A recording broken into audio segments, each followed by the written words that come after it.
a pedir a todos y todas que por favor silencien sus micrófonos.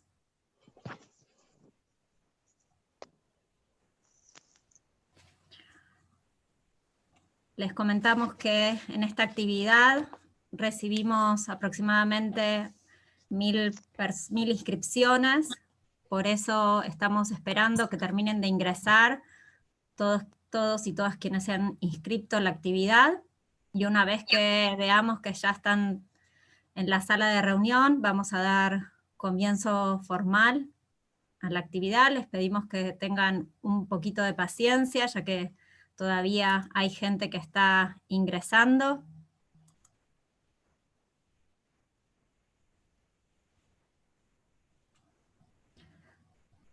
Contamos con participación de muchos funcionarios y magistrados de la Defensoría General de la Nación, de toda la Defensa Pública Federal, pero también integrantes de las defensorías provinciales de nuestro país y también de defensorías del resto de Latinoamérica, así que estamos muy agradecidas por esta convocatoria. Buenas tardes, Julieta. Buenas tardes. Buenas tardes, doctora Martínez. Y buenas tardes a todos y todas. Les pedimos a quienes van ingresando que por favor mantengan los micrófonos en silencio, ya que somos muchas personas, y así vamos a poder garantizar que las expositoras puedan expresarse y todos escuchemos entonces sus palabras.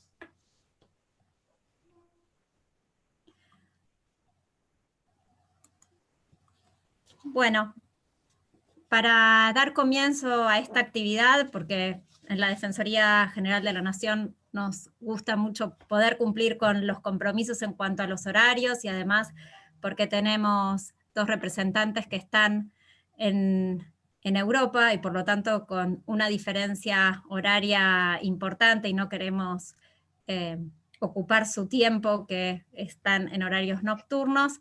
Queremos agradecerles a todas y a todos su presencia en esta actividad. Para mí es un honor estar actuando de moderadora. Me presento, mi nombre es Julieta Di Corleto, soy la coordinadora de la Oficina de Capacitación y Jurisprudencia del Ministerio Público de la Defensa.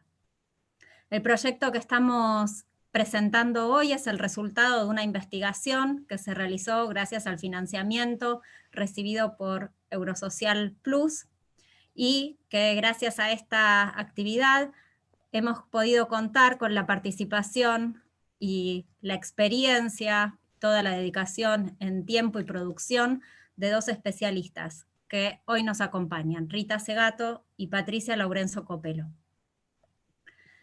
El proyecto es un proyecto que, como les decía, llevó 2 años de trabajo, que incluyó instancias de investigación y entrevistas con actores, diferentes actores de la Administración de Justicia. El objetivo fue, impulsados por las instrucciones de la Defensora General de la Nación, la doctora Estela Maris Martínez, empezar a diseñar mejores estrategias de defensa para mujeres imputadas y disidencias en contextos de vulnerabilidad o violencia.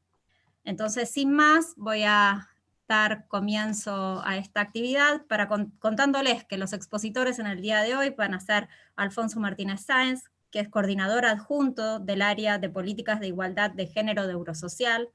Nos acompaña también Rita Segato, doctora en antropología social por la Universidad Queen's de Belfast, activista feminista argentina, investigadora y profesora de antropología de distintas universidades, autora de diversos libros sobre derechos de las mujeres y violencias de género. También nos acompaña Patricia Laurenzo Copelo, doctora en Derecho por la Universidad Complutense de Madrid, catedrática de Derecho Penal de la Universidad de Málaga, autora de numerosos libros y artículos. Entre sus líneas de investigación trabaja el vínculo del derecho penal con las temáticas de género, derechos sexuales y reproductivos, inmigración, discriminación y multiculturalidad. También nos acompaña, por supuesto, la Defensora General de la Nación Argentina, doctora Estela Maris Martínez, recientemente electa como Coordinadora General de la Asociación Interamericana de Defensorías Públicas, AIDEF, También ejerce la presidencia pro tempore de la reunión especializada de defensores públicos oficiales del Mercosur. Quería comentarles además que la representante de la Unión Europea no está presente en el día de hoy, pero nos va a acompañar para dar un cierre formal a esta actividad que se va a realizar el día 2 de noviembre y para el cual esperemos que podamos contar con todos ustedes. Así que sin más, agradeciéndoles nuevamente la paciencia en esta pequeña presentación, le doy la palabra a Alfonso Martínez Sáenz. Muchísimas gracias. Muchas gracias, Julieta. ¿Se me escucha bien? Perfecto. Buenas tardes a todos ustedes. Buenas noches acá en Europa. Tanto Patricia como yo estamos desde el otro lado del Atlántico, enfrentando los mismos retos actuales de la crisis sanitaria de un lado y del otro del Atlántico, ¿no? Pero bueno, muchas gracias por su tiempo. Un placer poder estar aquí. Estamos viendo que hay más de 340, 50 participantes. En nombre de la delegación de la Unión Europea, bueno, una disculpa, pero nuestros colegas de la delegación de la Unión Europea van a estar en el cierre de estas jornadas. Agradecer simplemente, bueno, a la Defensora General de la Nación, a agradecer a toda la Defensoría, las personas que han hecho posible que estemos aquí, también a toda la gente que está tras bambalinas con toda la parte técnica, con la parte de comunicación. Muchas gracias. Nuevamente, un placer estar aquí. Les envío un rápido mensaje de parte de la nueva coordinadora del área de igualdad de género, Ana Pérez Camporreale. Desgraciadamente no puede estar aquí porque justamente está en otra videoconferencia en estos momentos, pero bueno, estamos aquí muy contentos de poder participar. Estas jornadas de género con la Defensoría General de la Argentina, pues es el fruto, es el resultado de un trabajo de varios meses, como decía Julieta, de varios años de trabajo, que se materializan en la presentación de este libro, Mujeres Imputadas en contextos de violencia o vulnerabilidad, hacia una teoría del delito con enfoque de género. Ha sido un proceso muy rico, ha sido un proceso muy variado, incluso también con visitas de estudio. Se trata, en este caso, de la presentación final del trabajo realizado desde el 2017 por parte de las personas expertas Patricia Laurenzo y Rita Segato, y sobre todo con el apoyo de todos los equipos y las personas que han hecho esto, que han hecho todo esto posible, que es, bueno, Raquel Asensio, Julieta Corleto, Cecilia González, etcétera. Sebastián, Luz, bueno, se van a pasar algunos, ¿no? El programa Eurosocial Plus, el componente de género del programa Eurosocial Plus, solamente brindó un granito de arena, pero vemos que eso ha germinado. Apoyamos con asistencia técnica para la elaboración de una guía de estrategias de defensa para mujeres infractoras en contextos de violencia o vulnerabilidad y pusimos, bueno, financiamiento, pero sobre todo más fuimos la plataforma de contacto entre la Defensoría y las personas expertas. No está de más decir que estamos ante un contexto particular. Desgraciadamente no podemos llevar a cabo este evento físicamente, pero bueno, esto también nos brinda una oportunidad de poder llegar a más de 400 personas al mismo tiempo de diferentes países, porque sabemos que hay personas inscritas desde México, Chile y otros países latinoamericanos y también de Europa, ¿no? Asimismo, bueno, mencionarles que el programa Eurosocial Plus, que apoya las políticas públicas de cohesión social y que tiene como bandera la reducción de brechas de desigualdades de género, apuesta sobre todo a no dejar atrás a la mitad de la población, que son las mujeres en nuestra región, que debido a la coyuntura o al contexto, bueno, se ven con un gran reto en cuestión de la recuperación de la pandemia, en retos, por ejemplo, lo vemos en términos de violencia doméstica, en términos de cuidados. Entonces, tenemos que hacer más visible hoy que nunca la reducción de brechas de desigualdades entre mujeres y hombres y que las mujeres puedan tener y gozar plenamente de todos sus derechos y de toda su autonomía física. Asimismo, el programa Eurosocial pues, apuesta por un proceso de reactivación y reconstrucción en convivencia y posterior al COVID, en clave de políticas públicas, entonces que nadie se quede atrás, que ninguna mujer se quede atrás, que cualquier mujer pueda recibir una defensa apropiada para sus derechos y que no pueda ser y que no sea vulnerada en sus propios derechos. Es más que todo, más que nunca, prioritaria la coordinación entre todas las instituciones, entre todos los poderes del Estado para poder solventar esta crisis sanitaria, socioeconómica. Entonces, en este caso, también vemos el valor añadido de tener diversas experiencias en América Latina para poder salir juntos de esta crisis que está impactando tanto Europa como América Latina. Este libro, este ejercicio es también el fruto de un intercambio, de una mirada cruzada a Europa, América Latina. Y también queremos celebrar la importancia de Argentina, no solamente como beneficiario del apoyo, pero también como proveedor.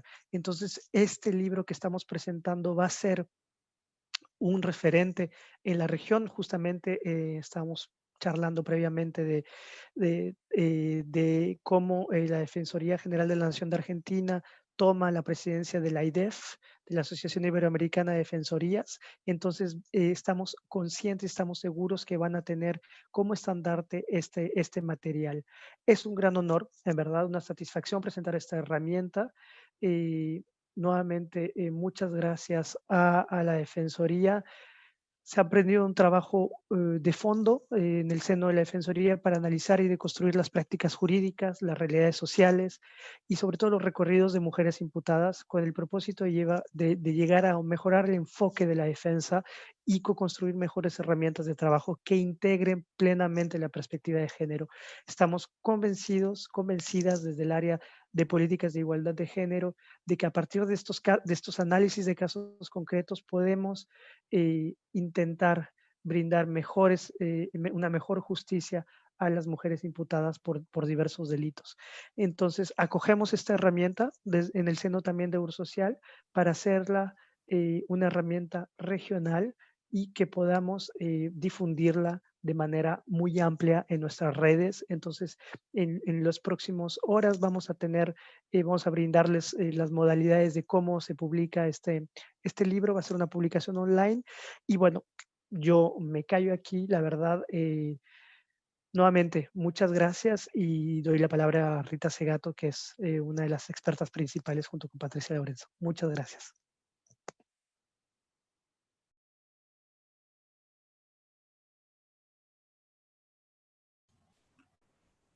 Rita, perdón, tendrías que apretar el micrófono para que podamos escuchar. Me olvidé.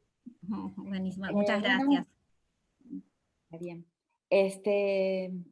Buenas tardes a todos, todas los presentes y las presentes.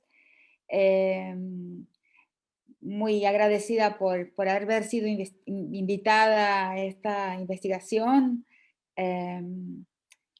Y muy agradecida por el resultado. O sea, el libro realmente salió muy, muy lindo, muy importante, que trae varias enseñanzas. En mi caso, en el caso de mi parte de la investigación, y sobre todo en mi resultado final, que forma parte del libro, yo me mantuve, quizás por mi deformación antropológica, muy próxima a la voz de las personas con las que hablé. Y estaba pensando hoy por qué, ¿no? Lo hice así. Y en realidad para mí fue una experiencia dolorosa, ¿no? En el sentido de que visité lugares que conozco en el norte del país. Tómame foto.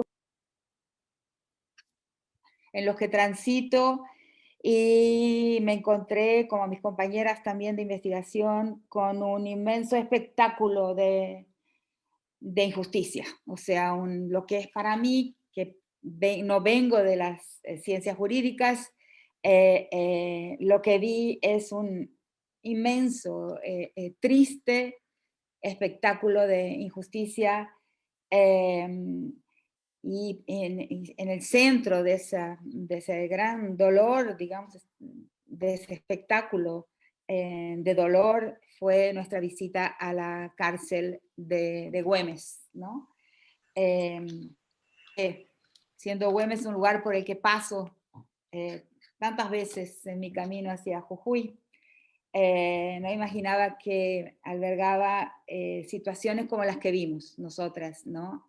Julieta, Raquel, yo, al visitar la cárcel. Entonces, lo que intenté dar en mí, que no salió del formato de un informe, hacía mucho tiempo que no hacía un informe, es justamente la reproducción, y nada mejor me pareció que nada sería más interesante que dar voz y atravesar la voz de las cosas que escuché, de las más diversas voces a las que estuve expuesta durante todo ese largo proceso, de las visitas que hicimos a muchos lugares, de las conversaciones que tuvimos con una cantidad de fiscales y jueces de diferentes niveles, de diferentes jurisdicciones y especialidades.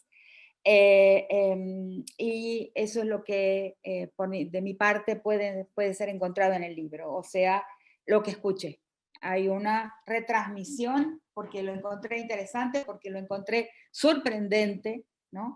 Y lo que preparé para hablarles ahora es una síntesis de lo más interesante de lo que escuché durante nuestras visitas y nuestra investigación, ¿no? Claro, lo más obvio es, bueno, desde mi perspectiva antropológica, yo sabía que las mujeres, sobre todo las mujeres con que conversamos, que son bolivianas, que están presas por microtráfico, o sea, por narcomenudeo, pero del más pequeño. Son mujeres que desde mi infancia, inclusive en la región, he visto trabajar en el contrabando, o sea, en algo que se llamaba en aquella época el contrabando hormiga, lo que hacían las mujeres bolivianas atravesando el puente de Villazón, y lo que hacen estas mujeres cruzando el río Bermejo o atravesando también el puente del altiplano, es lo que hicieron siempre, o sea, el contrabando hormiga, llevar un pequeño paquete o un gran paquete de bienes, de algo para comercial. Las mujeres, las dueñas del mercado, las que tienen por costumbre y por función y por labor desde hace tanto tiempo el mercadeo. Solo que en este caso habían el contrabando, su contrabando de siempre era un pequeño bulto de droga. Entonces, queda ahí, es una primera observación, un límite difuso entre lo que es la costumbre, lo que ha sido un trabajo de un siglo, quizás más, por las mujeres mercaderes de esa frontera, ahora transformado en una situación de tráfico de drogas, pero de muy pequeño tamaño, ¿no? Entonces, en su mentalidad, desde su perspectiva, que es algo que la justicia nunca persigue, o sea, algo que la justicia, que los operadores del derecho deberían tomar de la antropología, que es... Bueno, pues, me voy a ir por aquí porque todo eso...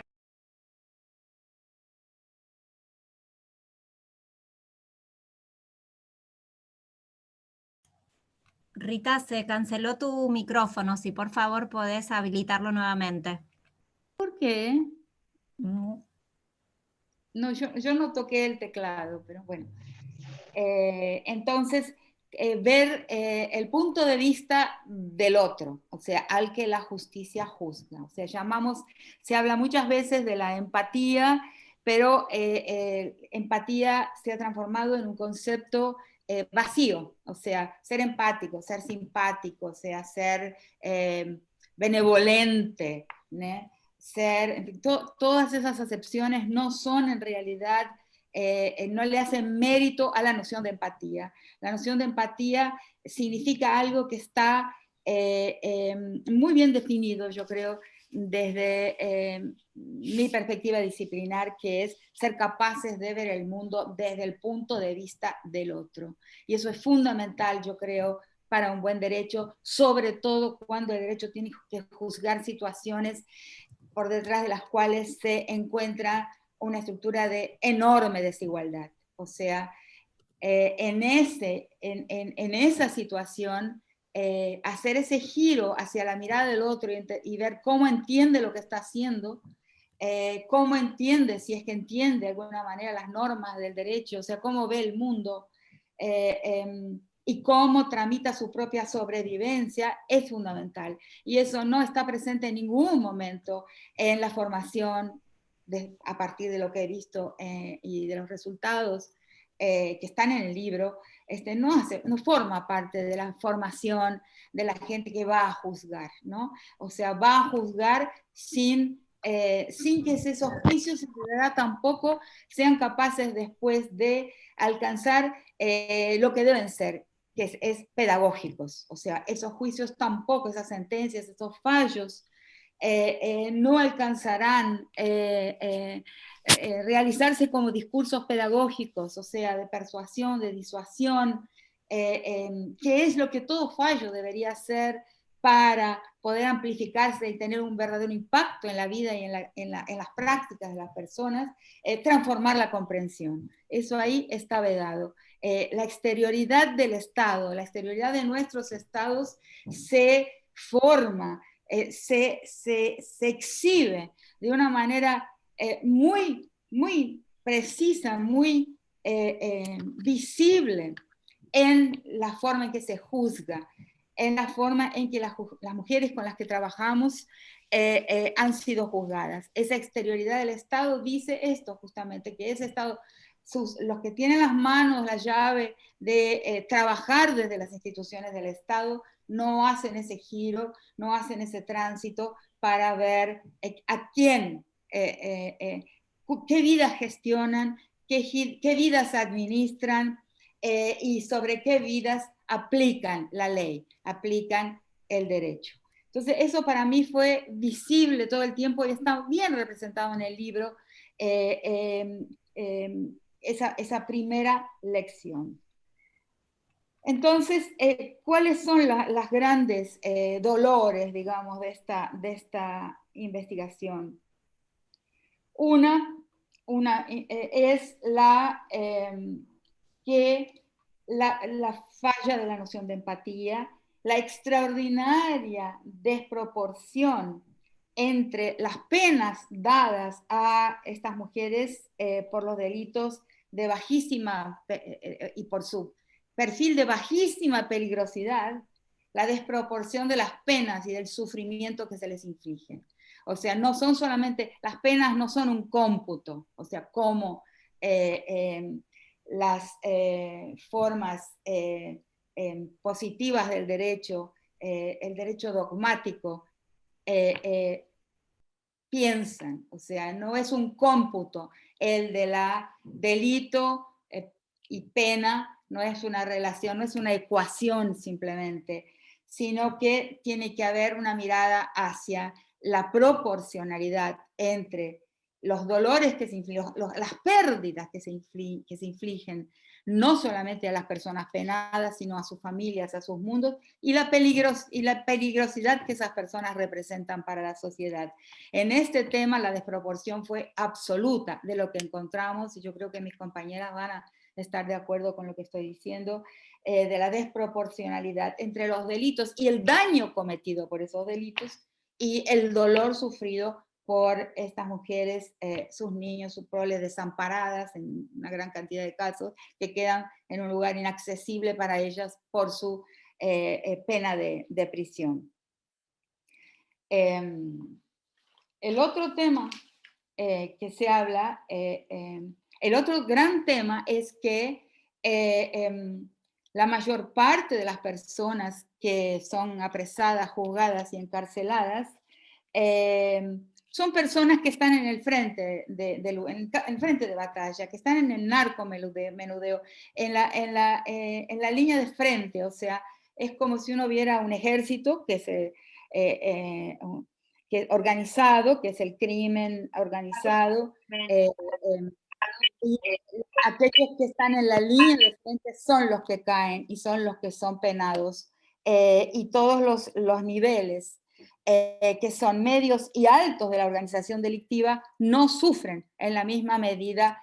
Ahí hay otra gran desproporción. Hay otra gran ahí hay otra gran desproporción, que es la desproporción entre quienes caen en las garras, yo les llamaría así, en las garras de la ley, y quienes no caen en las garras de la ley.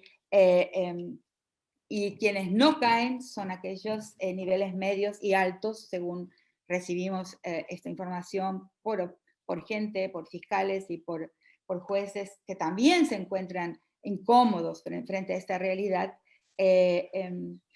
No caen estas capas medias y altas del crimen organizado, sino la línea de fondo.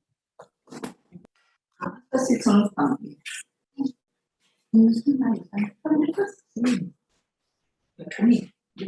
¿Por qué se apaga mi micrófono si yo no lo toco? Qué raro. Disculpen, les pedimos por favor que verifiquen sus micrófonos. Les pedimos por favor a las personas que están ingresando con celulares que chequeen que los micrófonos estén apagados. Muchísimas gracias. Pues es que no le hallo porque no lo agarro. Perdón, un paréntesis. No entiendo por qué se apaga mi micrófono. Solo. Sí, Rita, sucede que hay algunas personas que hablan y entonces eso desactiva tu micrófono. ¿Y hasta dónde se escuchó lo que dije? Todo, no te preocupes. Fue una palabra o dos la que se cortó. Pero entonces, es muy importante que por favor todos mantengan los micrófonos apagados y quienes ingresan con celulares que por favor verifiquen que el sonido esté apagado. Muchísimas gracias. O sea, la primera desproporción es la desproporción entre baja peligrosidad y relativamente altas sentencias y alto dolor. O sea, la segunda desproporcionalidad es que hay una gran cantidad de personas, de mujeres que están en el microtráfico y en relación no hay tantos sentenciados en las estructuras medias y altas del crimen. Otro problema grande que registré en mi informe es que no hay centros de investigación ni formación de los fiscales para conseguir investigar las estructuras y el modus operandi de las grandes organizaciones criminales. Eso está ahí en una sombra, en un desconocimiento. Entonces la justicia va a lo que puede colocar en los términos de la ley, o sea, qué pasó, a quién se detuvo, qué llevaba, pero eso no está bien contextualizado a partir de la investigación judicial, ¿no? No hay tampoco formación para hacer esas investigaciones. Las hacen los fiscales, como por ejemplo el extraordinario fiscal de la Fiscalía de Narcotráfico, que por su dedicación y observación, ¿no?, de una cámara apostada en el cruce del Bermejo, en la frontera de Salta con Brasil, pudo darse cuenta de que un camión que debería estar fuera de circulación volvió a hacer esa travesía, volvió a pasar esa frontera cuando había sido retirado, incautado, y al final descubrió que ese camión le pertenecía al juez de Orán. Eso me impresionó muchísimo, pero dependió, digamos, de una voluntad y una dedicación de esa fiscalía de mirar y observar lo que esa cámara filmó durante muchos meses, ¿no? Sí, entonces creo que la justicia debería ir más hondo en las organizaciones, en la estructura criminal, que a veces inclusive llega a tocar la política, cuyo rédito, cuyo lucro a veces en realidad puede ser observado en los bancos, en el lavado de dinero, y no. Donde pone foco en la justicia es donde rápidamente se puede identificar una pequeña mochila que lleva una pequeña cantidad de droga. Eso ahí uno llega a preguntarse si eso es simplemente un error, una falla, o hay algo, una dimensión interesada en ese vacío, en ese punto ciego de la justicia. Entonces, al mismo tiempo, una cosa que encontramos y que fue relatada, la incluyo en mi informe, es cómo a veces los jueces que son más aperturistas, que son más vinculares, o sea, que tienen más una atención, digamos, empática con relación a aquellas mujeres que van a juzgar, en realidad encuentran bloqueadas sus sentencias en los tribunales superiores. ¿Qué significa esto? Que en algunos casos, algunos jueces, y ahí está la dimensión personal, pueden sí percibir la vulnerabilidad de las mujeres que juzgan. Y ahí tenemos otro gran problema con la justicia, con la formación de aquellos que van a trabajar en la justicia, o en lo que es así llamado justicia bien entre comillas.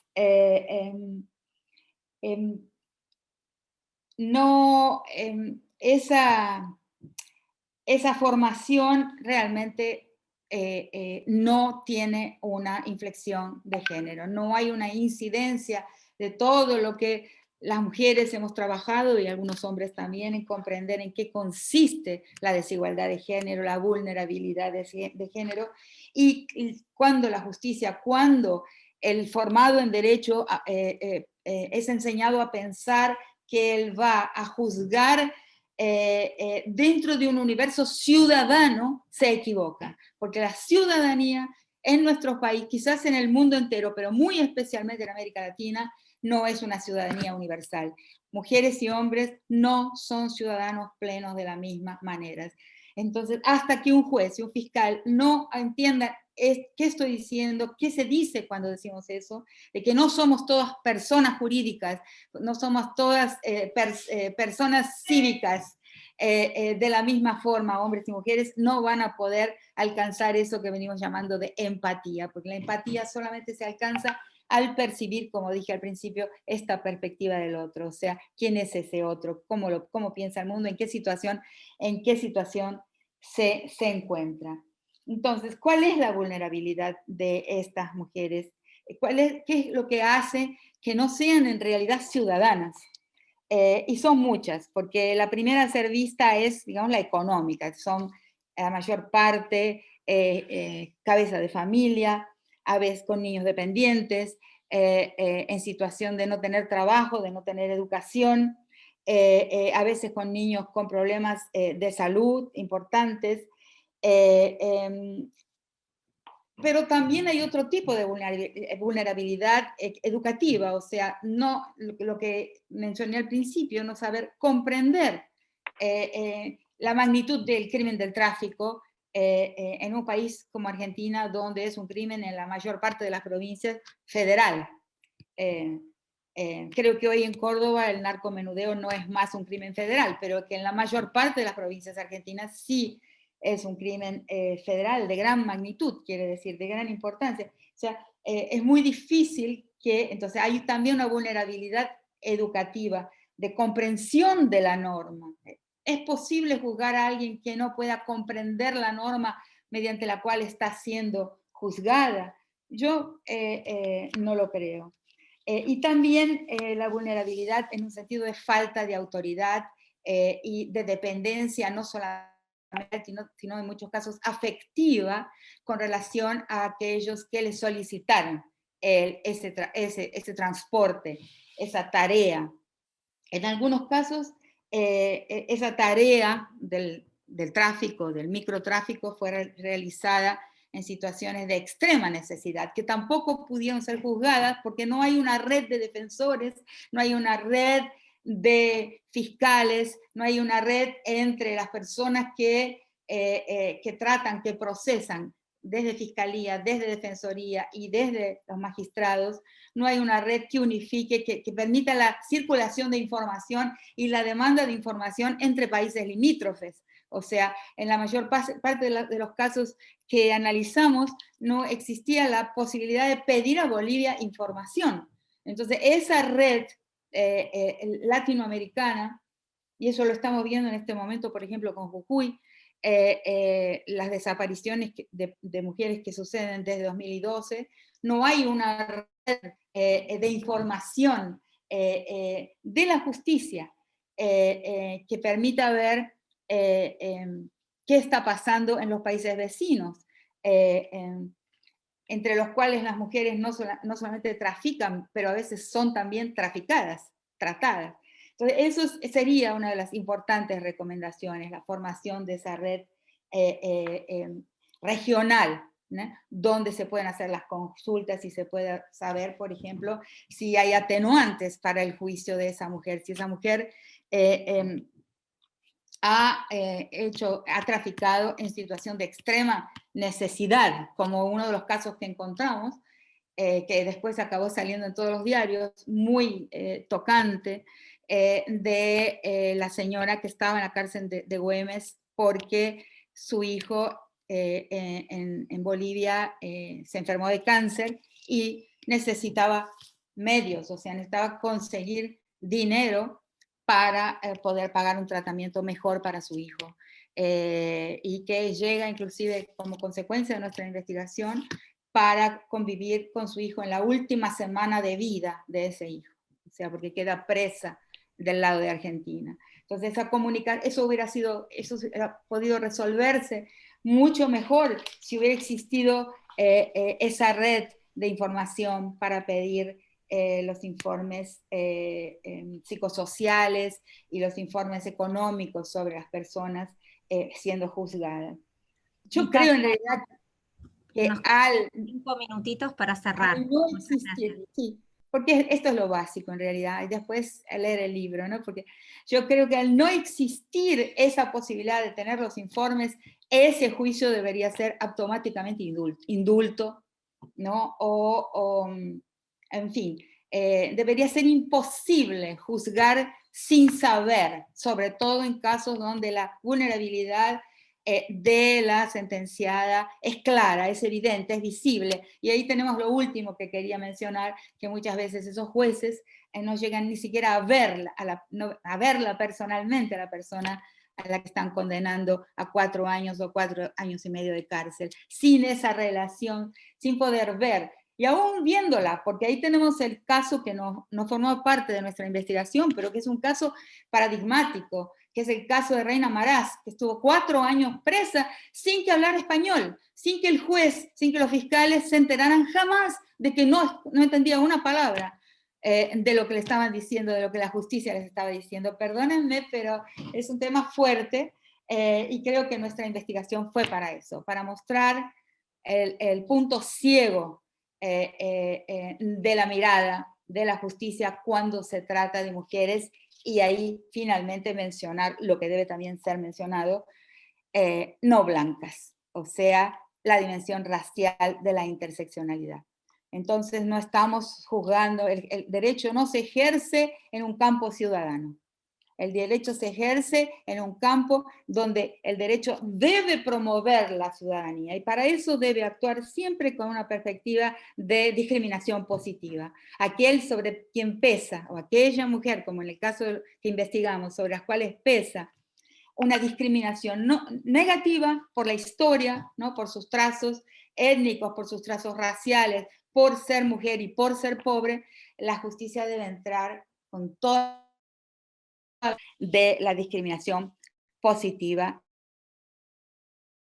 como atenuantes al delito del crimen cometido, todos esos rasgos de vulnerabilidad. Muchísimas gracias, Rita. Muchísimas gracias. Podemos aplaudir. Seguramente estamos todos en nuestros hogares muy contentas con tu exposición. Muchísimas gracias. Y les damos la palabra entonces a Patricia Laurenzo. Muy bien. Puedo ya, ¿no? Muchas gracias, Julieta. Bueno, buenas noches, perdón, buenas tardes a todas y a todos. Un saludo desde Málaga, donde son las 10 menos 10 de la noche, así que por eso se me ha escapado este saludo nocturno. Bueno, yo he de decir que para mí es una grandísima alegría llegar a este momento, a esta reunión de hoy, que la teníamos programada para 3 o 4 meses antes, o 5, ya ni recuerdo. En principio iba a ser un encuentro en la ciudad de Buenos Aires, no ha podido ser porque las circunstancias no lo permiten, pero es una gran alegría estar aquí y compartir con todos ustedes, por lo demás, un magnífico y grandísimo auditorio, en los resultados de una investigación que me parece que ha sido un proyecto ambicioso y que ha conseguido la finalidad que se proponía. Yo he de decir que como coautora de este trabajo, de esta investigación, no puedo dejar de empezar esta intervención agradeciendo muy sinceramente a Eurosocial y particularmente al equipo de la Defensoría General de la Nación Argentina la invitación que me hicieron hace algo más de 3 años, si no recuerdo mal, para participar en este trabajo, en este proyecto. Yo inmediatamente lo acepté porque conocía al grupo y sabía que estaba trabajando con gente de primerísimo nivel, pero he de decir que realmente para mí ha sido un verdadero privilegio trabajar con este equipo y no voy a mencionar a nadie para que no se me olvide nadie tampoco, pero el equipo de la Defensoría que trabaja en temas de género, que no es la primera vez que colaboramos, pero en este caso hemos trabajado durante bastante tiempo, hombro con hombro, y hemos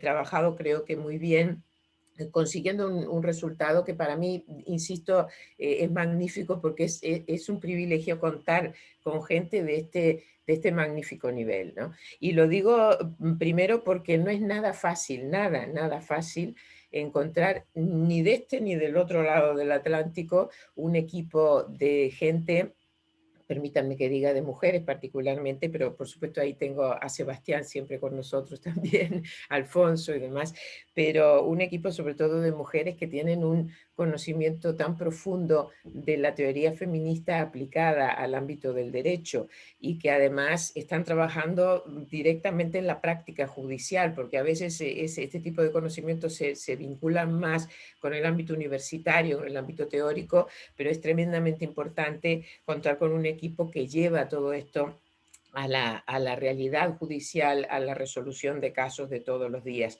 Y además eso se compagina en el caso de este equipo con una enorme capacidad de trabajo que yo tuve la oportunidad, afortunadamente, de comprobar primero en una misión que tuvimos en Costa Rica y posteriormente otra misión en la ciudad de Buenos Aires, donde estuvimos varios días haciendo un montón de entrevistas, también eso lo ha comentado creo Rita ahora en alguna medida, entrevistas a numerosos operadores jurídicos y que nos han sido muy útiles para todo el trabajo que se ha realizado en esta investigación. Yo creo que me corresponde un poquito hacer un repaso breve, naturalmente, de la finalidad de esta investigación, el método que hemos seguido y sobre todo algunos resultados, ¿no?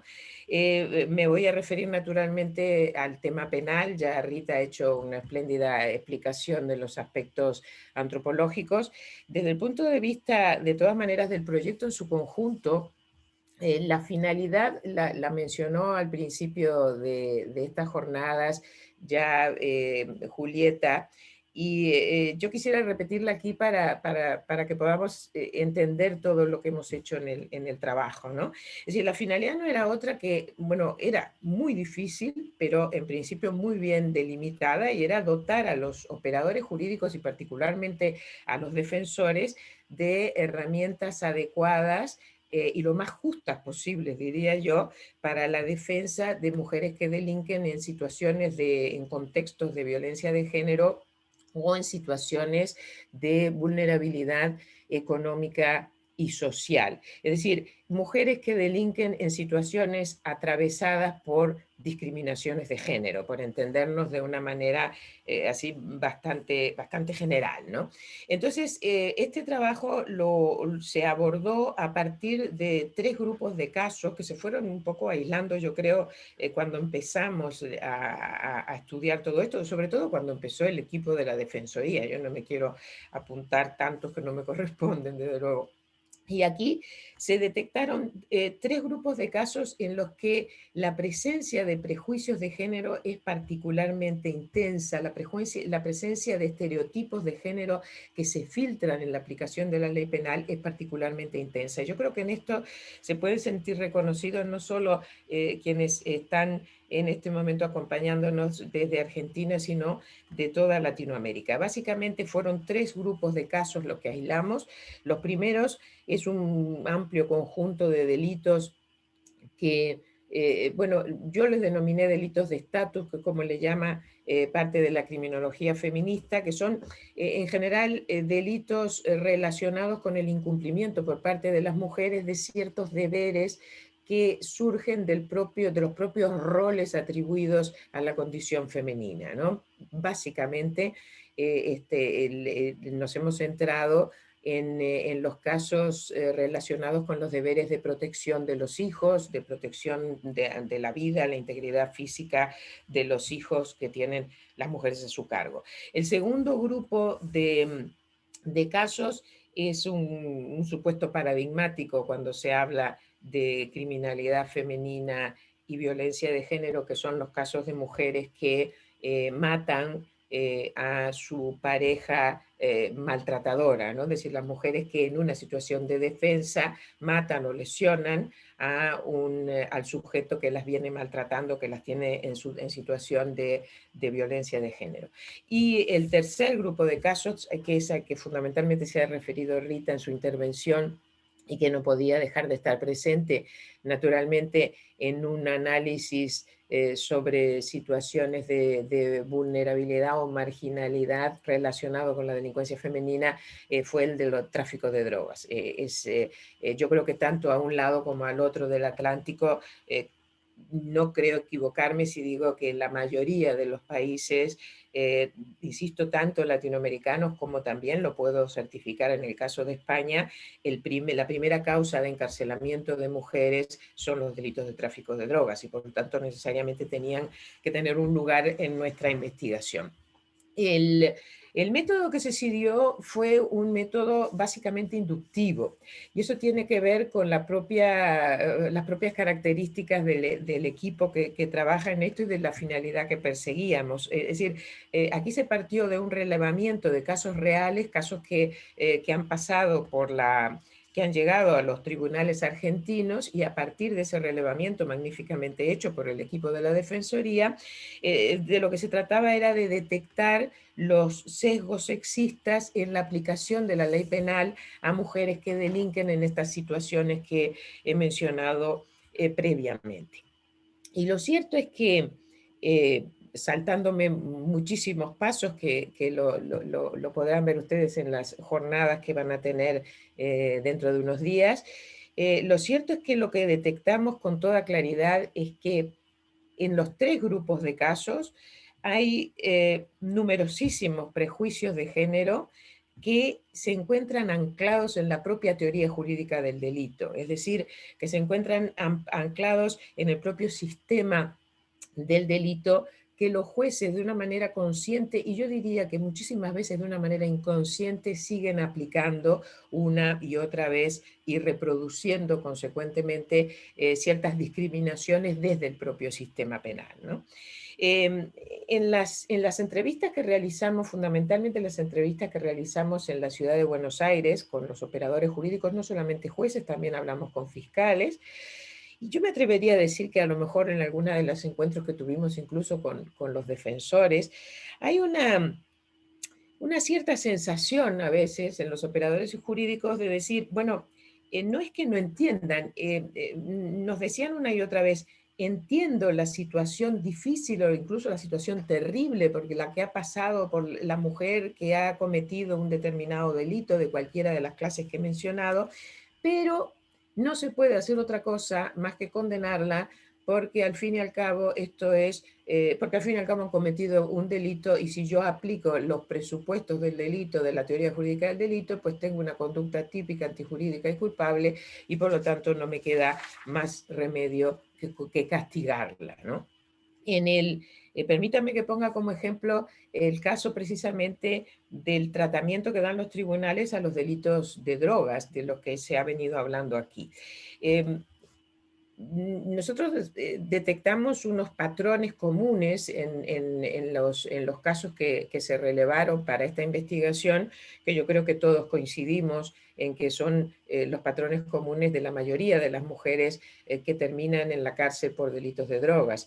En primer lugar, en cuanto a al tipo de actividad que realizan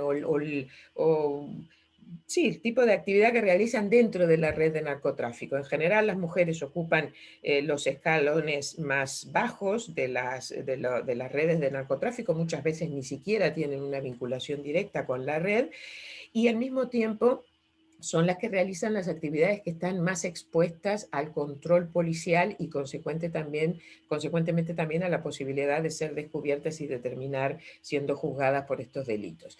Y desde el otro lado de la mirada que podíamos dar a esto, también la mayoría de las mujeres que están implicadas en este tipo de delincuencia tienen en común esa situación de marginalidad económica y sobre todo social, y el hecho de que muchísimas de ellas, que esto me parece importantísimo desde el punto de vista de lo que voy a decir a continuación sobre el tratamiento que creemos nosotros que se le debe dar desde la teoría jurídica del delito, son mujeres, muchas de ellas, que son cabezas de familia, que son las encargadas de mantener no solo a sus hijos, sino también a veces a personas mayores, y que por lo tanto tienen una presión muy fuerte desde el punto de vista económico, que les lleva muchas veces a implicarse en este tipo de actividades.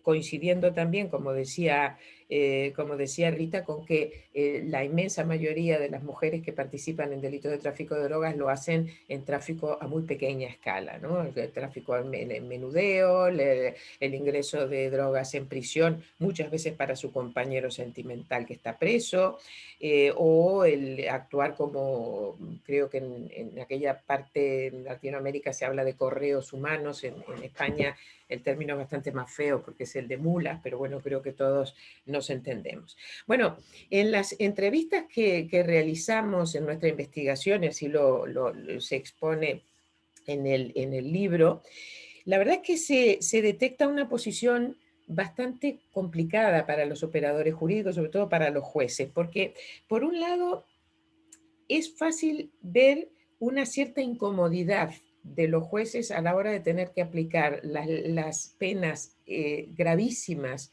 de los delitos de tráfico de drogas a estas mujeres.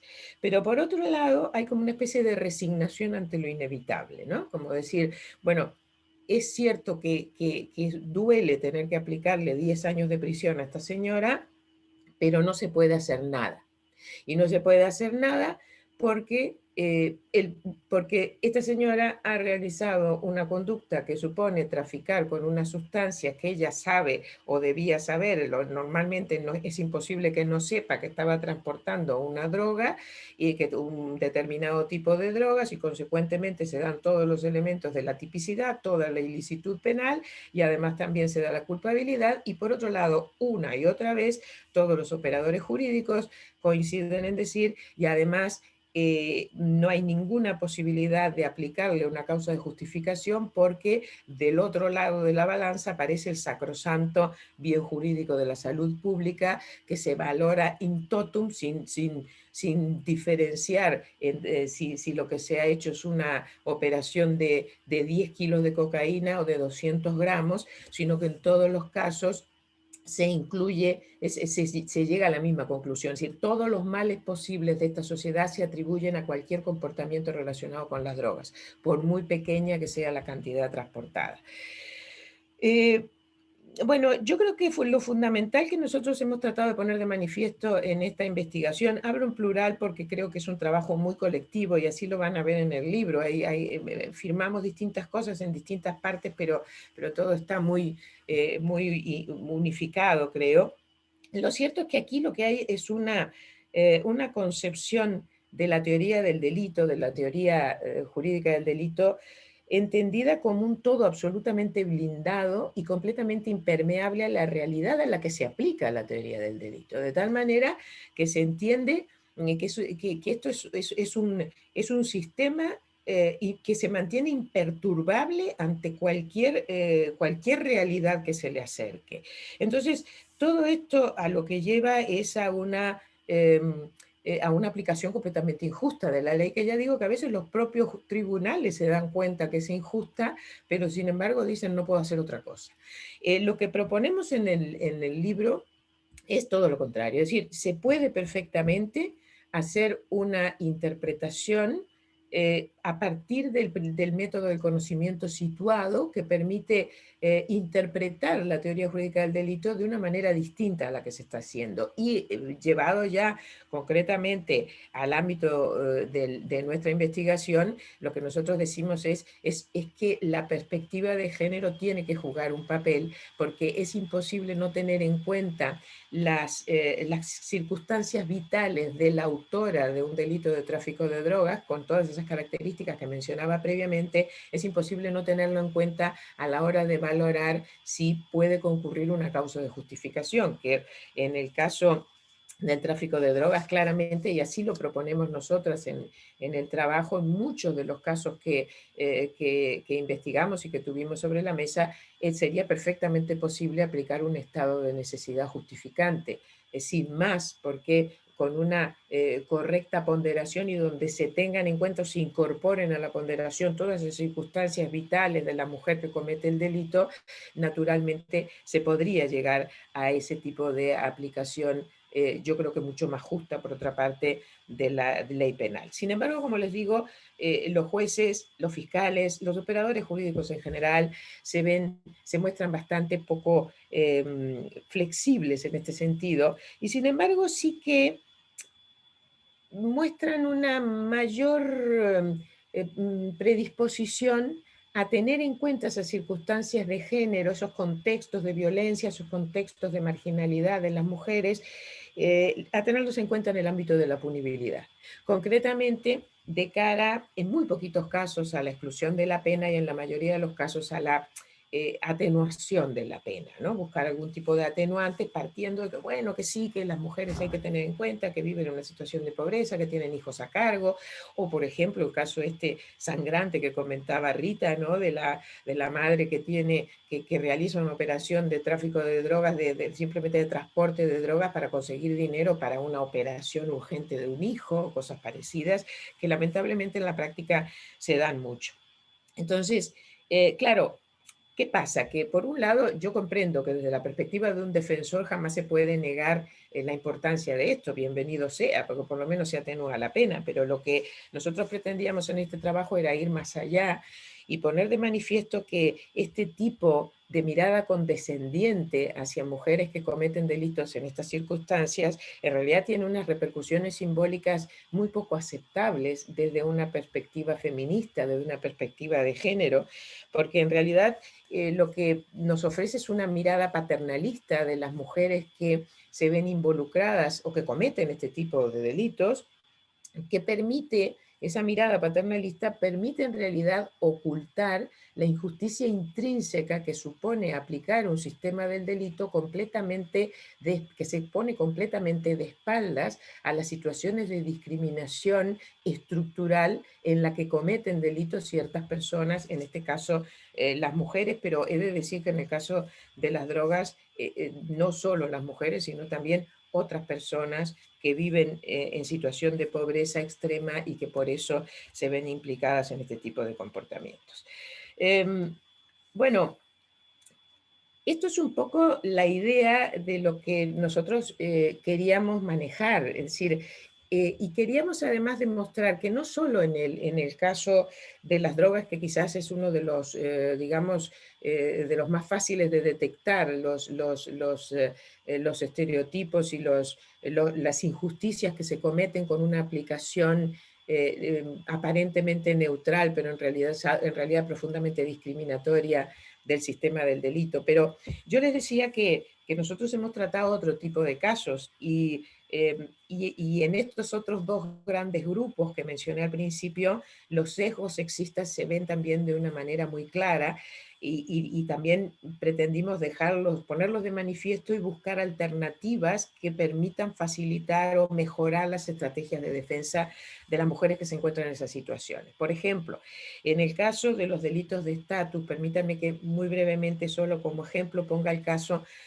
quizá el que se da con más frecuencia, por lo menos el que en los casos relevados se encontró con más frecuencia, que son los casos de mujeres que no evitan que su compañero sentimental violento maltrate a un hijo o a una hija, le cause lesiones o incluso en algunos casos se llegue hasta el punto de causarles la muerte.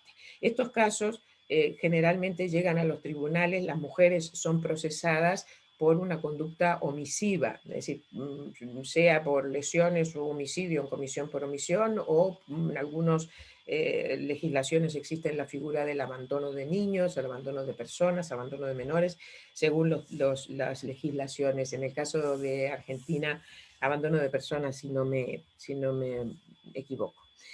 Pero siempre estamos ante comportamientos de omisión. Bueno, nosotros lo que tratamos de poner de manifiesto en esta investigación es que hay un clarísimo sesgo de género a la hora de, aquí sí, de aplicar por parte de los jueces la ley penal en estos supuestos. Y fundamentalmente esto se vincula con una mirada profundamente machista, lo voy a decir abiertamente, a la hora de determinar el alcance del deber de las mujeres de proteger a sus hijos. Quiero decir, está claro que la ley civil le impone a la madre y al padre un deber de protección de la vida y la integridad física de los hijos. Pero el problema lo que se filtra en este tipo de juicios, y eso lo hemos visto en las sentencias que se han analizado, es que a eso se añade, en el caso de las mujeres que no evitan una agresión a su hijo o a su hija porque ellas mismas se encuentran en una situación de riesgo de sufrir violencia si lo realizan, en estos casos se filtra una construcción ideológica de la maternidad propia del patriarcado, en el que al deber civil, al deber jurídico de protección, que tiene siempre ciertos límites, se añade un deber natural propio de ese destino que se asigna a todas las mujeres por el hecho de ser las que gestan y las que dan a luz a los niños. Entonces, lo que se detecta aquí es un especial rigor de los jueces a la hora de juzgar qué debían hacer, hasta qué punto debían sacrificarse las mujeres que se encontraban en esa situación para salvar a sus propios hijos, hasta el punto de exigir conductas francamente heroicas. Es decir, llevado esto a un tema estrictamente de dogmática penal, yo diría aquí lo que descubrimos fue que los jueces lo que terminan es creando una especie de deber de garante reforzado que solamente se aplica a las mujeres y en cambio no se aplica a los padres, es decir, al progenitor masculino, porque en ellos no aparece ese componente de género que es digamos, ese deber moral natural derivado de la condición de madre, ¿no? Todo ello propio de la ideología del patriarcado. Entonces, nosotros lo que propusimos aquí, yo aquí voy a hablar un poco en singular porque no quiero implicar a mis compañeras de la Defensoría, porque no estoy muy segura si ellas están de todo de acuerdo conmigo en esto o no, pero yo por lo menos en la parte que trabajé este tema para el libro, lo que yo proponía era una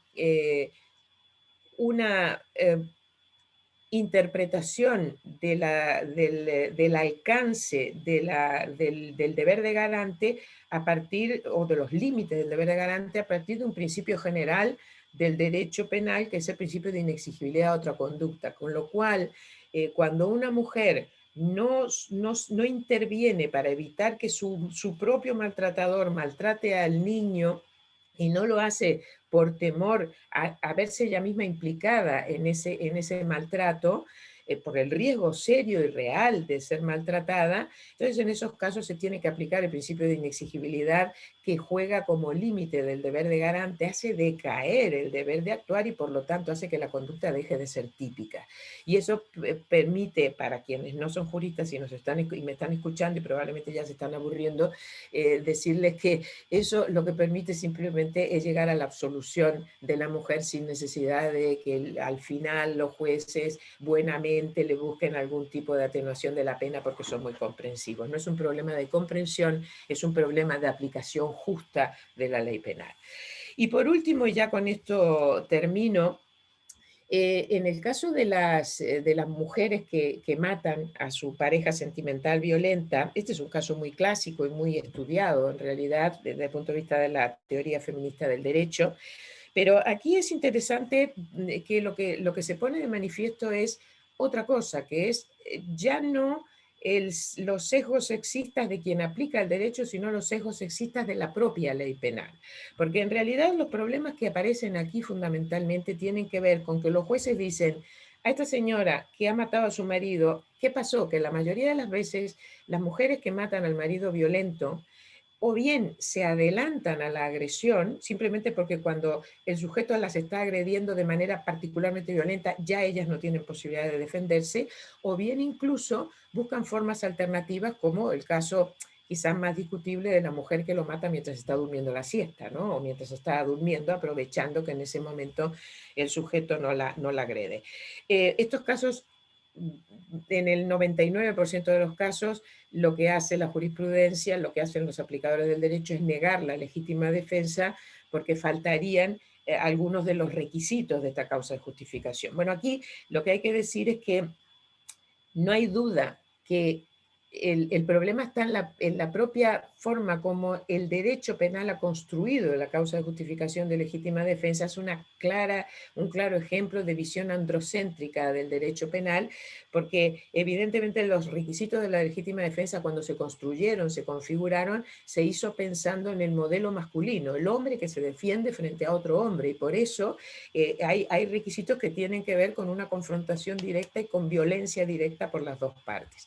Nosotras lo que tratamos de proponer en nuestra investigación es una revisión de esta causa de los elementos de esta causa de justificación a partir de una perspectiva de género, que sin que eso suponga en absoluto pedir un tratamiento más benévolo para las mujeres por parte de los jueces, lo que supone simplemente es que a la hora de darle contenido a los requisitos de la legítima defensa, los aplicadores del derecho tengan en cuenta que los posibles agentes de legítima defensa, es decir, quien puede defenderse, no son solo hombres, sino también son mujeres con sus particularidades y sus circunstancias, y esos elementos deben tenerse en cuenta a la hora de realizar la valoración de los distintos elementos de esta causa de justificación. Bueno, voy a terminar aquí, cumpliendo, creo, un poco con el tiempo que se me ha concedido. La verdad es que yo simplemente he querido ofrecer, no sé si lo he conseguido, un panorama más o menos rápido de las conclusiones que hemos ido sacando en la investigación, en esta magnífica investigación que ha realizado el Ministerio Público de la Defensa Argentina y en el que he tenido el gusto de participar.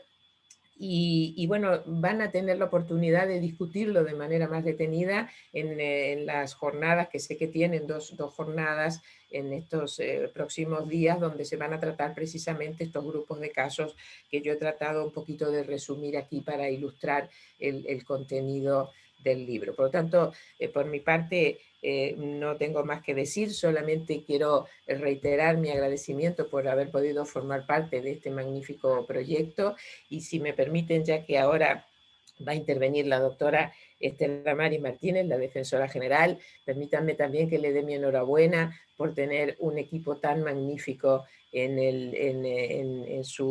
la Defensoría de la Nación Argentina a cargo de una cuestión tan sensible como es la perspectiva de género aplicada al derecho penal. Muchas gracias. Muchísimas gracias, Patricia. Bueno, otro aplauso enorme, fuerte. Aquí desde la virtualidad nos encantaría juntarnos después a tomar un café, un café con leche. Así que bueno, muchísimas gracias por tu exposición, y también muchísimas gracias por la generosidad de tu reconocimiento.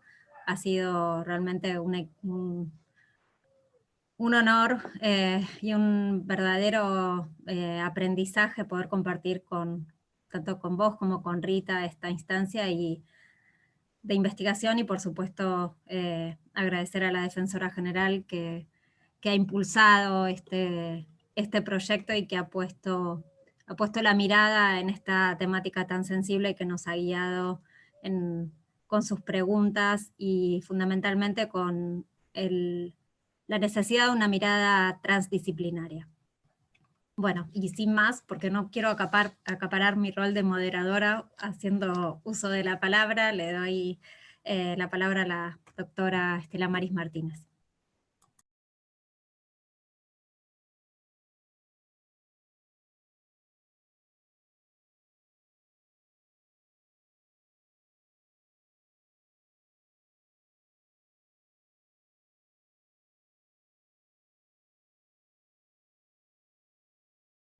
Ahora sí, ustedes no me dejaban hablar. Bueno, muchísimas gracias. Voy a empezar por decir, porque he visto varias preguntas, que el nombre del libro es Mujeres imputadas en contextos de violencia o vulnerabilidad hacia una teoría del delito con enfoque de género. Este libro, que está publicado solo de manera virtual, va a quedar a disposición de todos y todas mediante un link al cual se podrá acceder por lo pronto desde la página de la Defensoría General de la Nación, y luego también lo colocaremos en la página web de AIDEF y en la página web del blog y de todos los otros organismos interamericanos en los que participamos. En primer lugar, tengo que agradecer profundamente el honor que ha sido contar con el trabajo de Rita Segato y de Patricia Laurenzo Copelo. Ellas han trabajado con un profundo compromiso, nos han brindado aportes valiosísimos, han trabajado, como lo dijeron, codo a codo con el equipo de la Defensa General, y gracias a eso tenemos este producto maravilloso. También tengo que agradecer obviamente a Eurosocial, por dos motivos. Primero, por el apoyo continuado, sostenido, pero además porque tuvo la sensibilidad de advertir qué importante era trabajar sobre esta temática, que si bien ha tenido algunos abordajes parciales, no tiene una visión general completa del tema, como sí contiene este informe, como sí contenía este proyecto y como ahora contiene el producto que es el libro. El libro es, a mi juicio, una maravilla. Tiene, por un lado, una presentación que hacen la doctora Di Corleto y la doctora Raquel Asensio, que nos presenta de manera sencilla, de manera perfectamente adaptada al día a día, que es lo que a veces nos pasa, que hay trabajos muy buenos, pero que muestran muy divorciado con el trabajo del defensor de trinchera. Este trabajo es muy bueno en ese sentido, es muy docente, y hace una presentación de una visión desde la óptica feminista o desde la óptica de género de la teoría del delito, mostrando las grandes inequidades que presenta la teoría del delito y cómo, bajo un aparente ropaje de igualdad, en realidad está dirigida, construida, aplicada y dirigida por hombres de clase media, heterosexual, blanco y normalmente de una religión determinada. Esto es uno de los puntos centrales, porque el problema que tenemos que hacer es deconstruir el derecho penal y construir un derecho penal en la práctica que realmente mire a hombres y a mujeres como iguales, pero los iguales a hombres, mujeres, transgénero como iguales, pero ser igual, aplicar el derecho de manera igualitaria, no implica utilizar la misma regla para medir a quien está en una posición de poder, en una posición dominante y a quien está en una posición de sometido. Esto es una cuestión esencial.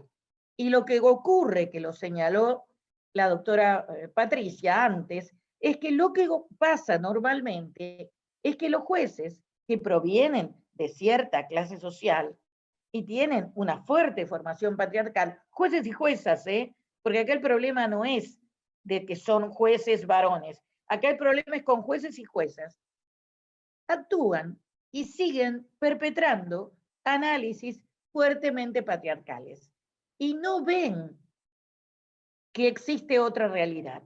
Es más, toman el caso y no importa que por sensibilidad adviertan que hay algo que no funciona bien. Lo empujan y hacen fuerza hasta que meten el caso y cortan todo lo que les sobra en el tipo penal que quieren utilizar. Y a veces se dan cuenta que decir que es una narcotraficante, esa pobre víctima, que es más una víctima que una autora, no parece muy normal. Pero de cualquier manera, no se les ocurre otra cosa. Están tan encorsetados en un pensamiento formal que no se animan ni ven posibilidades creativas para actuar de otra manera. Salvo, por supuesto, como ocurre siempre, unos poquititísimos. Ustedes saben que yo ya llevo más de 30 años como defensora oficial. Cuando empecé a trabajar como defensora, había muy poco tema con las drogas, por lo cual el número de mujeres presas era bajísimo. Y las mujeres eran miradas con mucha piedad por los jueces. Porque, ¿qué se decía? Si hay un hombre que delinque y va con una mujer, el hombre es el autor. La mujer es una partícipe secundaria, porque como somos medio tontas, usted vio, seguro que el hombre la llevó de la nariz. Esto era sistemático. Y claro, nosotros no nos quejábamos, los defensores, porque siempre obteníamos buenas calificaciones morigeradas. Pero cierto esto no, era automático. Si había un hombre y una mujer, el hombre tenía el rol principal y la mujer era siempre una partícipe secundaria. Cuando pasa el tiempo, esto va cambiando. Ya en ese momento, debemos decir, que los delitos de estatus, los que muy bien llamó Patricia, delitos de estatus, en los cuales la mujer ya no era una cómplice, no robaba, no estafaba, sino que pasaba a ser autora traicionando el mandato de ser buena madre y buena esposa, ahí sí ya la cosa cambiaba. Ahí la reacción era una reacción casi visceral y las penas normalmente eran desmesuradas. Y no se analizaba la situación de contexto. Esto es importante porque, además de lo que señaló Patricia, en el cual habría que avanzar mucho y ver qué se le está exigiendo a la mujer, si en muchos casos de contextos de violencia no hay un supuesto de inexigibilidad de otra conducta, también hay otra cosa. El que está siendo maltratado sistemáticamente todos los días, el que es víctima de violencia, empieza a normalizar la violencia. Admite la violencia como un modo normal de relacionarse.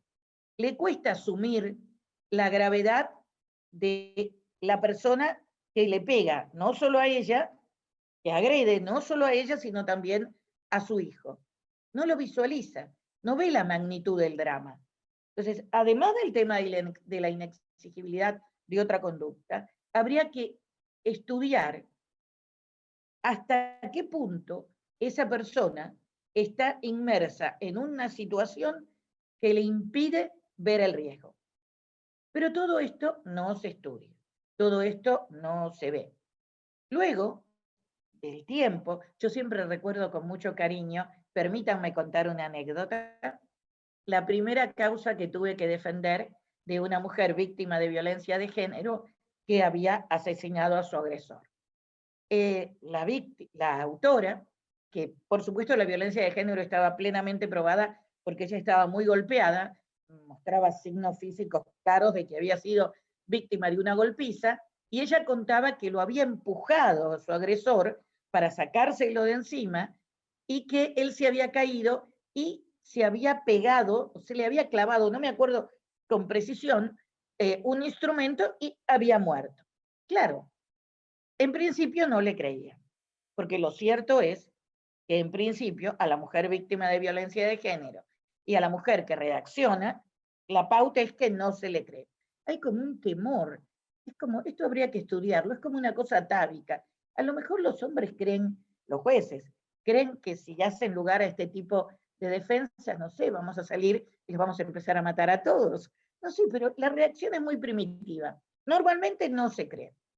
Entonces, en esa época era mucho más difícil porque ni se hablaba de temas de género.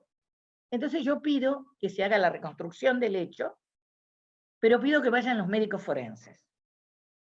Ahí mis colaboradores me dicen, ay doctora, mire que se está jugando el todo por el todo, porque era difícil lo que ella contaba, era difícil de visualizar que él hubiera terminado su vida por un empujón de ella, era algo complejo. O sea, todo hacía pensar que ella había actuado de otra manera, de una postura agresiva. Entonces, hacemos la reconstrucción y yo pido que vayan los médicos forenses. Los médicos forenses van y dicen, sí, es exactamente como lo está contando. Fue sobreseída, recuperó la libertad, y yo después me quedé pensando, ¿y si ella no hubiera tenido esa capacidad para explicar lo que pasó? Se hubiera quedado presa con una condena por homicidio calificado. Acá hay algo que debe funcionar de otra manera. Y ya desde esa época, ahora de manera mucho más fuerte, creo que no solo hay que estudiar las causas de justificación, sino que debería incluir el Código Penal un supuesto de legítima defensa privilegiada, en los cuales aquellos casos en los que la mujer visiblemente, en este caso era muy fácil porque estaba toda golpeada, pero hay antecedentes de violencia de género, por lo pronto se le cree a ella y se invierta la carga de la prueba. Es decir, que tenga que demostrar el agresor, en este caso el fiscal, porque el agresor está muerto, que tenga que demostrar el fiscal que esa persona no obró defendiéndose de una agresión. Esto me parece que hay que insistir mucho. Yo he tratado varias veces de que se incluya en las reformas de Código Penal, hasta ahora sin éxito, pero me parece que sería un paso muy importante, porque si una persona que ve invadida su morada en horas nocturnas puede matar a la persona que le invade, ¿por qué no se puede admitir que es normal que una mujer que está sometida a una agresión sistemática tenga derecho a defenderse? Esto más allá, por supuesto, de todos los otros elementos que hay que utilizar para evaluar los requisitos de la legítima defensa, como muy bien lo desarrolla este trabajo, y además el informe de las expertas de la Convención de Belén do Pará, que les aconsejo a todos que junto a este trabajo lean este informe, que es del año 2018, donde se analizan uno a uno los supuestos de legítima defensa desde una óptica de género. Pero bien, esta temática está muy presente en este libro, por eso estoy tan contenta, porque es realmente un manual para los defensores. Y los defensores tenemos que apoderarnos todos de esta pieza, en la cual, insisto, el trabajo que han hecho Raquel, Julieta y Cecilia González, ha sido fantástico. Han acompañado de manera sumamente digna la labor de nuestras expertas. Pero este trabajo lo tienen que utilizar, lo tienen que tomar, y tienen que ser como la gota de agua quebrada a la piedra. Los defensores tenemos que plantear estas defensas una vez, otra vez, otra vez. Por supuesto que al principio no nos van a hacer caso, ya estamos acostumbrados a eso, pero lentamente este tipo de visiones van permeando y finalmente de a poquito se va abriendo una luz. Primero lo toma un juez, un fiscal, y poco a poco se llega a establecer una doctrina nueva. Pero por eso nosotros somos los que tenemos que insistir. Nosotros somos los que tenemos que plantear esta nueva visión en cada uno de nuestros litigios. Y por eso yo quería tanto este libro, por eso es tan importante la labor que han hecho. Hay explicaciones claras de cuáles son las defensas nuevas que hay que intentar. Algunos de ustedes, muchos de ustedes ya las habrán hecho, pero esto está muy bien, está muy sistematizado, y además acompañan jurisprudencia. La jurisprudencia normalmente no es buena, pero no importa, porque nos sirve para ver cómo podemos atacar y cómo podemos modificar la jurisprudencia. Párrafo aparte merece toda la problemática de las víctimas en los casos de narcotráfico. Así como en mis inicios estos casos casi no existían, ahora el grueso de las mujeres privadas de su libertad, por lo menos en la Argentina, son por causas vinculadas a contrabando de estupefacientes o a narcomenudeo. El análisis que se hace en estos casos, ya lo ha dicho la doctora Lourenço Copelo, los jueces creen que están embanderados en una guerra contra el flagelo, entonces equiparan, aunque no lo digan, pero en la práctica, es casi igual que una persona haya sido utilizada por redes o por narcotraficantes de verdad, una persona extraordinariamente vulnerable para ingresar a nuestro país algún tipo de droga, o que haya sido realmente uno de las personas que dominan la red.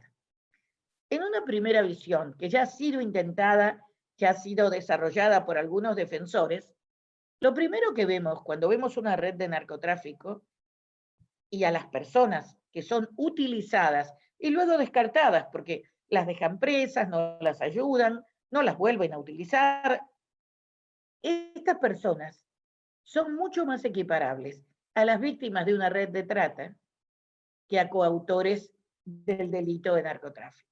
¿Por qué digo esto? Porque en muchos casos, y en esto hay que avanzar, hay que estudiar esta línea de razonamiento, claramente son el factor más débil de una organización de poder, que las utiliza por una cantidad, por una recompensa mínima, y en muchas veces las entrega, porque las usa como cebo para que la verdadera droga, el verdadero cargamento pase 300 metros más allá en complicidad con las fuerzas de seguridad. Esto es una realidad y esto lo sabemos todos. Pero sin embargo, todo el mundo es renuente a brindar protección a estas víctimas tan vulnerables. El primer paso, por supuesto, tendría que ser, por lo menos para que los jueces, si quieren ser piadosos, lo sean, que el mínimo de la pena sea un mínimo que permita la excarcelación y la posibilidad de que tengan una condenación condicional, excluyendo la norma que impide la condenación condicional ahora en estos casos. Pero además hay que hacer un estudio más abarcativo, porque no podemos seguir actuando de manera injusta cuando todos somos conscientes de eso. Yo creo que si insistimos, que si lo planteamos como defensores, si no bajamos los brazos, va a haber un cambio en la visión de los jueces, pero también, y esto es fundamental, un cambio en la visión de la sociedad. La sociedad tiene que percibir qué es lo que está ocurriendo y tiene que percibir las diferencias y se tiene que dar cuenta que una verdadera y seria campaña para evitar el narcotráfico muy poco hace si se ensaña con los más humildes, con los más vulnerables. Fue un hálito de esperanza muy importante un artículo que salió durante el fin de semana en un diario importante, el diario La Nación de Argentina, en el cual se aborda toda la temática precisamente de las mulas y en el cual se hace un interrogatorio, una entrevista a muchos defensores y defensoras de Salta y de Jujuy. Esto es bueno, porque este debate hay que instalarlo en la sociedad. Este libro, por eso, del cual me enorgullezco profundamente, nos va a servir a todos y a todas. Y no solo va a servir en Argentina. Tiene principios generales que sirven para aplicar en toda Latinoamérica. Por eso los vamos a poner con mucho gusto a disposición. Yo quiero, antes de cerrar, decir el profundo orgullo. Como ya dije, estoy muy orgullosa de que hayamos logrado que Rita y Patricia colaboraran con nosotros. Pero también estoy muy orgullosa de contar con Julieta, con Cecilia y con Raquel, que son las que han escrito este libro, y con todo el equipo de apoyo que está integrado por muchas personas más. Lo voy a nombrar a Sebastián porque todo el mundo lo nombró, pero está integrado por muchas personas más, y además por todos los defensores que también con entrevistas, con ideas, colaboraron en la confección de este libro. Pero además, ¿saben por qué estoy muy orgullosa? Nosotros hace 15 años que venimos luchando en temas de género. Estoy muy honrada y muy feliz porque cada vez nos ponemos la vara más alta. Cada vez nos exigimos algo más. Cada vez la defensa analiza con criterio más crítico, con una visión de género más omnicomprensiva, nuestra realidad y buscamos nuevas luchas, nuevos escenarios, nuevas perspectivas. Y eso es una defensa pública viva. Y eso es una defensa pública que realmente cumple su rol acabadamente en la construcción de la democracia. Y por eso estoy tan orgullosa y agradezco, envío un abrazo muy especial, un enorme beso a todos los que han colaborado. Les agradezco y les aseguro que si de nosotros depende, este va a ser un insumo fundamental para tratar de mejorar, de hacer menos grave los padecimientos de todas las víctimas vulnerables con las cuales estamos permanentemente en contacto. Por ellas es nuestro esfuerzo y por ellas nos comprometemos, por ellas y por ellos, porque aquí también, además de las mujeres, sobre todo en el tema de las mulas, hay personas con discapacidad, ancianos, por ellas y por ellos. Nos comprometemos a seguir luchando cada día con mayor fuerza. Muchas gracias Eurosocial. Ha sido un honor compartir este momento con ustedes. Bueno, muchísimas gracias, doctora. Acá hay otro aplauso virtual a la distancia.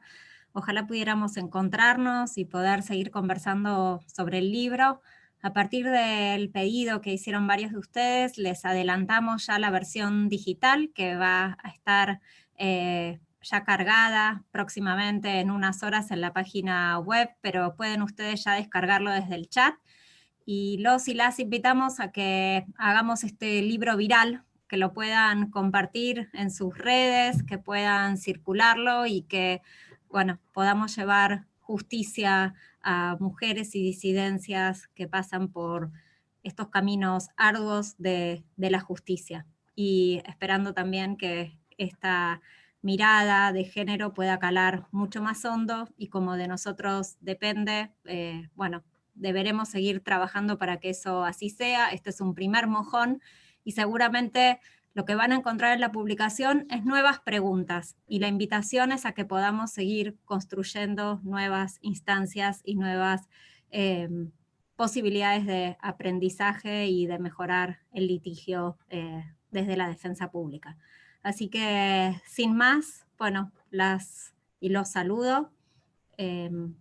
Tuvimos una conexión de aproximadamente 500 personas aquí y otras tantas por el video de Instagram, así que muy, muy agradecidas por su presencia y por favor recuerden que en los próximos encuentros vamos a discutir a fondo los capítulos del libro, así que no se pierdan esas otras instancias de debate. Y sin más, los despido. Muchísimas gracias a todos y todas.